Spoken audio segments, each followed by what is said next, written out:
আমরা যারা ঈমানদার, আমরা যারা ঈমান এনেছি, আমরা যারা মুসলমান হয়েছি, আল্লাহ রাব্বুল আলামিন এই কোরআনুল কারীম আমাদের জন্য নাজিল করেছেন।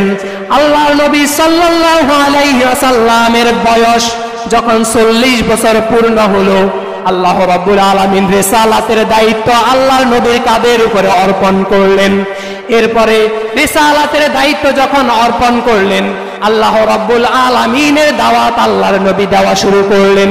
চারদিকে আল্লাহ রাব্বুল আলামিনের সম্পর্কে দাওয়াত যখন দেওয়া শুরু করলেন, আল্লাহ তাআলার ব্যাপারে সাক্ষ্য দেওয়া যখন শুরু করলেন, আল্লাহ ছাড়া কোনো ইলাহ নাই, তোমরা আল্লাহ তাআলার ইবাদত করো, আল্লাহ রাব্বুল আলামিনকে ভয় করো, আল্লাহর বিধানগুলো মেনে চলো, আল্লাহর নির্দেশগুলো মেনে চলো। এই কথা যখন আল্লাহর নবী প্রচার করা শুরু করলেন, কাফের মুশরিকরা আল্লাহর নবী সাল্লাল্লাহু আলাইহি ওয়াসাল্লামকে